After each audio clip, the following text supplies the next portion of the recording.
Okay, so there's now less than 24 hours to go until the official coverage of the US election begins. So this seems like as good a time as any to raise the subject. And it is a very, very, very important subject. I can underscore how important I believe it is. And that is the power of the media in specifically in the United States. I'm going to be focused on for this video, but this also applies in other Western countries.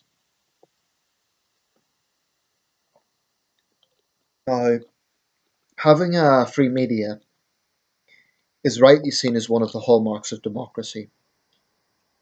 Having a media that scrutinises those in power, that holds to account those in power, is essential for democracy.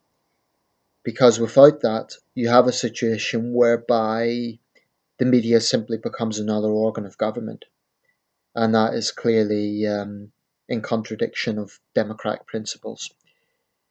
If you have no one holding those in power to account, that is ripe. That creates a situation that is ripe for corruption and ripe for authoritarianism. That's why in countries like China, whereby the ruling party would have you believe on the surface everything is wonderful and it's a happy, harmonious society, what you really have is a situation where journalists are utterly subservient to the ruling party. You notice Chinese news is very often very polite. You will never see the sort of rigorous, tense debates that you see on Fox or CNN. And I do want to contrast the two.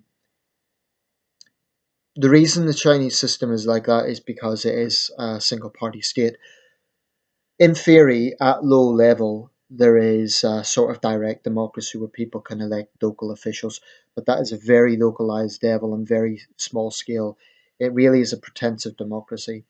And every so called independent political party in China comes under the banner of communism.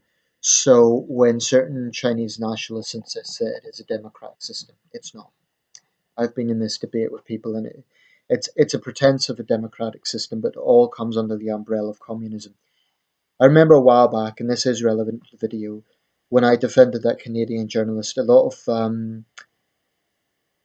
the Chinese who were attacking her couldn't seem to understand the irony of satire. There'd been a cartoon kind of mocking Foreign Minister Wang Yi about the fact that he responded quite angrily to her question on human rights. Now, in that cartoon, it basically showed her telling the police to take this woman away.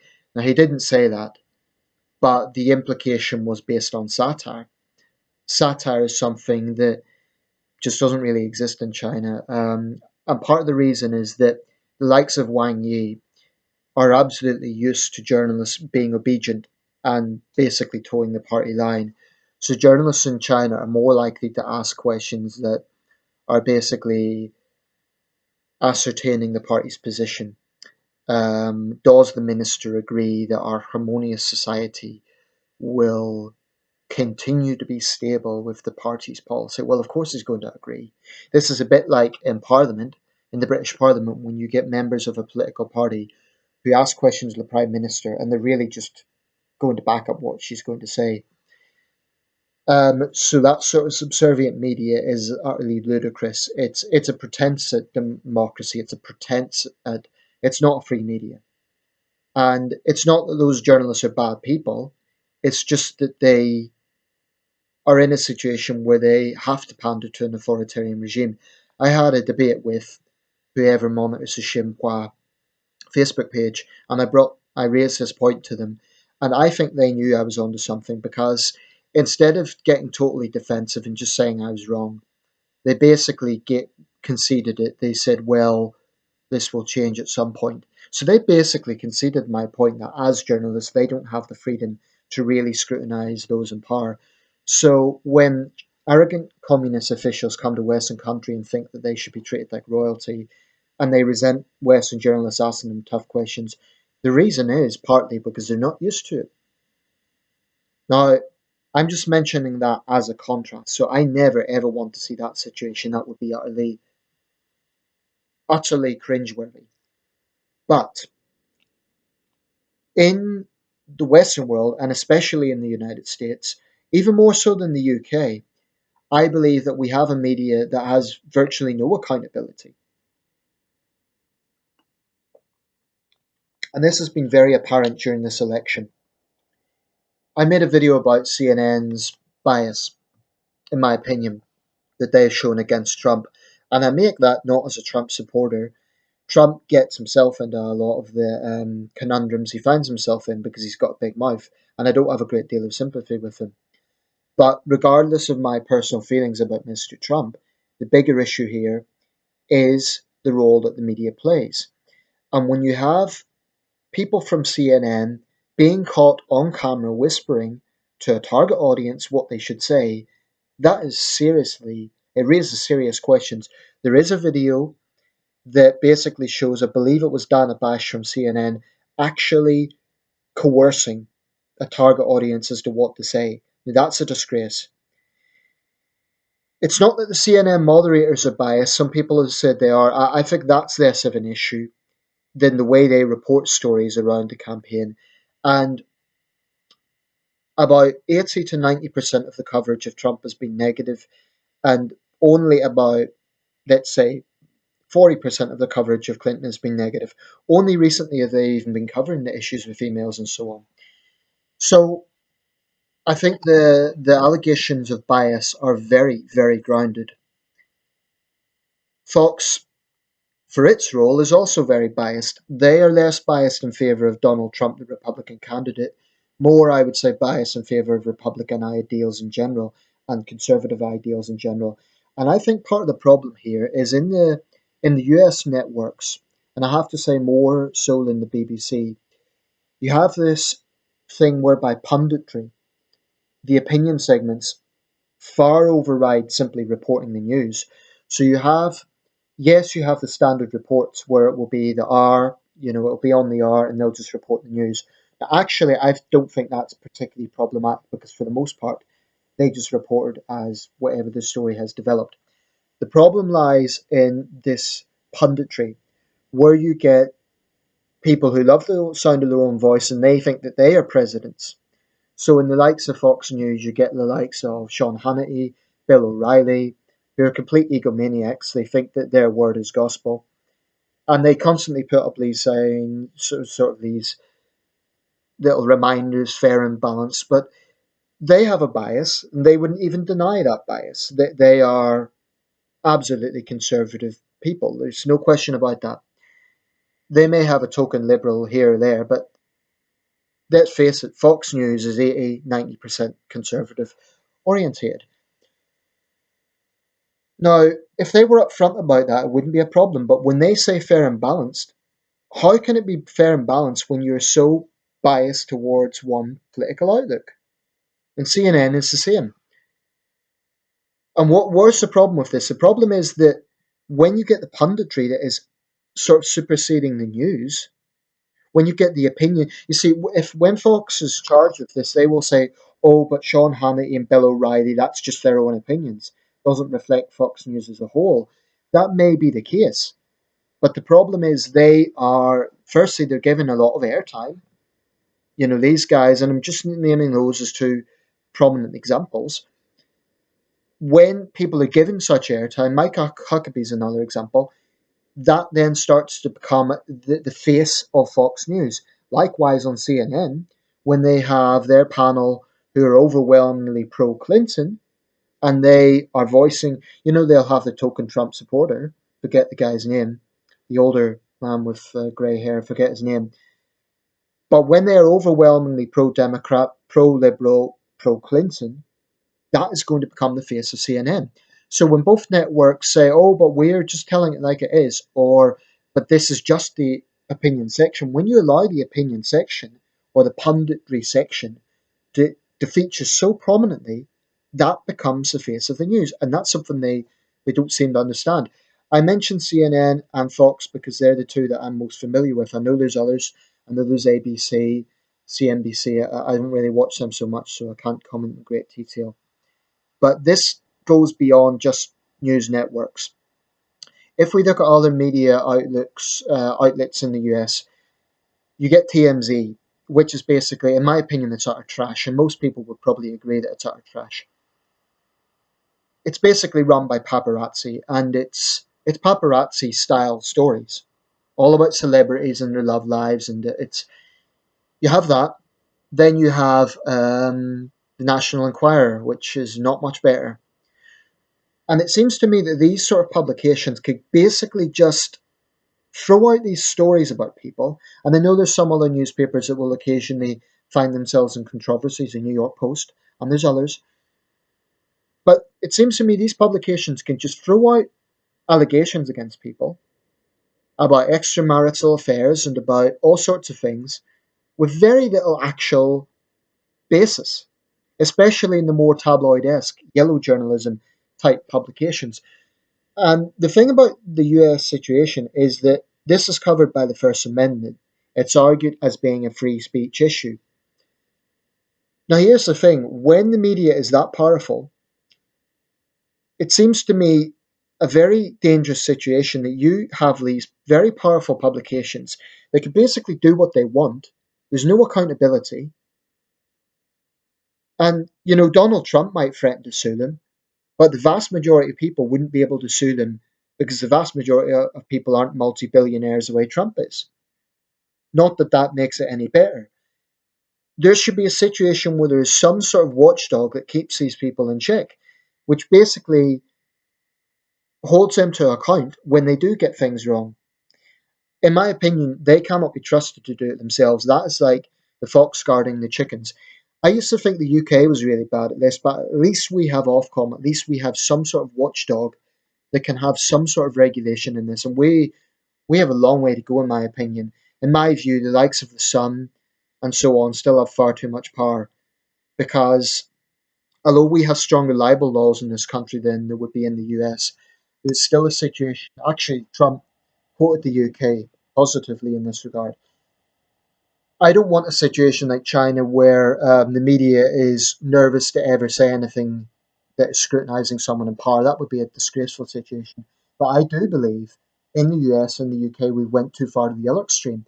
And when this is covered by free speech, actually that is ignoring the fact that the media is becoming a sort of totalitarian system in itself. So this being defended as part of liberty, what about the liberty for people who are slandered? Not everyone would have the money to be able to sue such publications. So who holds them to account? I might be wrong about this, and if any of my American viewers can enlighten me, is this is my open question.